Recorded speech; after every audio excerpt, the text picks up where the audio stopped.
please hit that subscribe button, hit that notification bell so you know when we go live. Check us out over at patreon.com/workingfanspodcast. Worst WrestleManias ever. I looked, surprisingly, we never talked about this. Yeah. And, I kind of made Dave aware of it last night because Dave's got a better memory for this.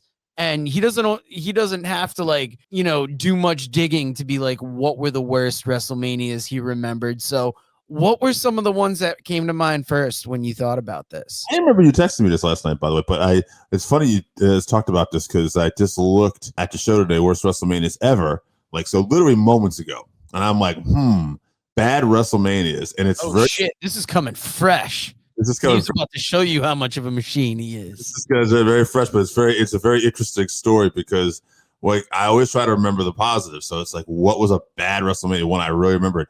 And there's one that stuck out, but it's kind of polarizing for me personally because it's probably one of the worst WrestleManias of all time, but it was one of the best for me because it was the first WrestleMania and I was ever at, and I was there. It was WrestleMania 11 in our backyard of Hartford, Connecticut. I got to go, but I'm currently watching it. This is a dog shit show. Yeah. Lawrence Taylor and Bam Bam Bigelow is the main event. This is how bad that show is. That's probably one of the better matches, all right? Because Bam Bam Bigelow carries Lawrence Taylor. Shawn Michaels and Diesel have an okay match because it's Shawn Michaels. Bret Hart arguably will tell you this was probably one of his worst matches of his career against another legend, Bob Backlund, but the chemistry just didn't seem to be there. That sounds like a dream match when you put it down on paper.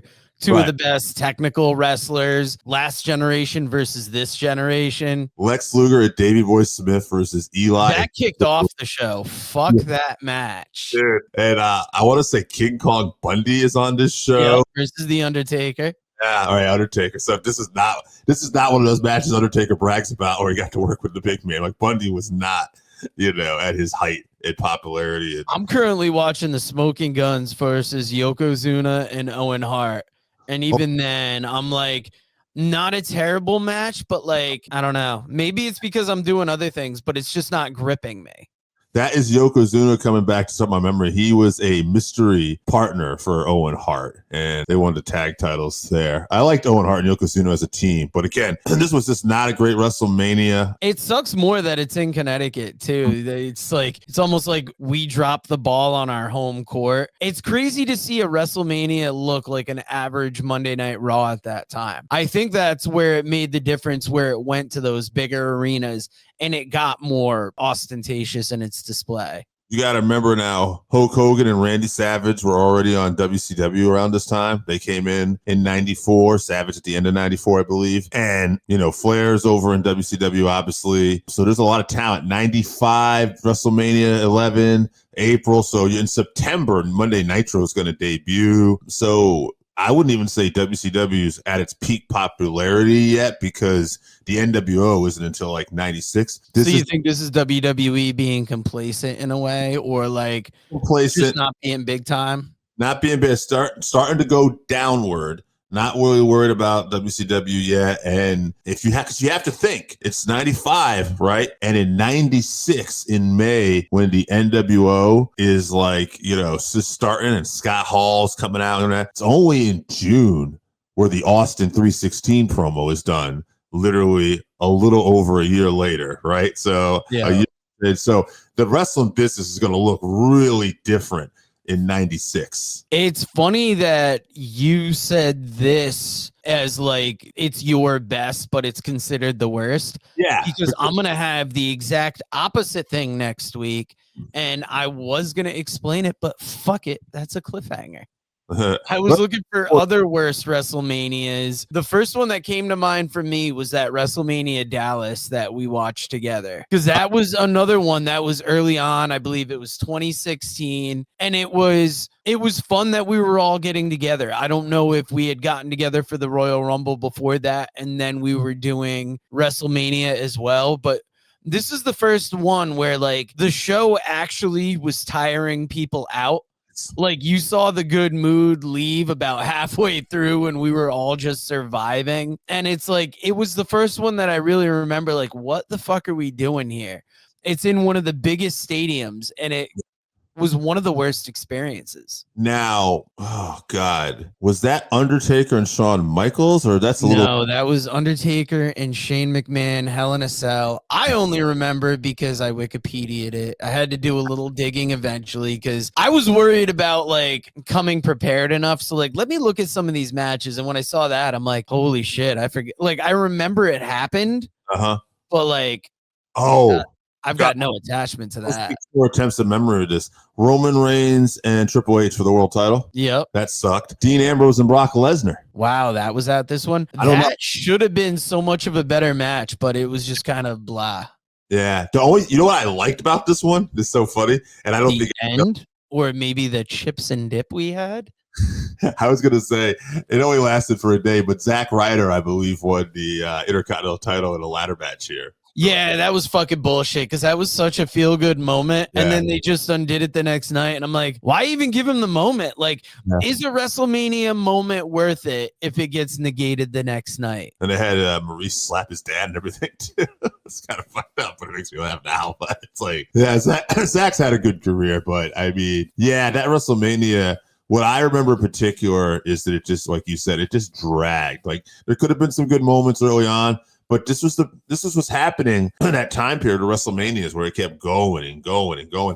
And I remember my buddy going to WrestleMania, the one at the Meadowlands, MetLife Stadium, where Ronda Rousey, Becky, and Charlotte headlined. But again, it was the same thing. He said that it took forever to get out. I think like the main event finished at like 1 a.m. And that Meadowlands parking lot is it's so bad to get out of that it's like if the event gets out at 1, you're not leaving there till like 4. But I do want to say one more thing on that WrestleMania 11 thing. Personally, it was so bad that even though like I enjoyed it as an experience as a kid, when I went to WrestleMania 14 in Boston, I do remember thinking, I really hope this WrestleMania delivers so I can say I was at one good one. And I was honestly the Austin era, so I was happy. But that's how I went in looking at that. Like, I wanted to erase that memory of WrestleMania 11 as a fan a little bit. I like how Dave's stunting here. He's like, I've been to not 1, but 2 WrestleManias. Thank you.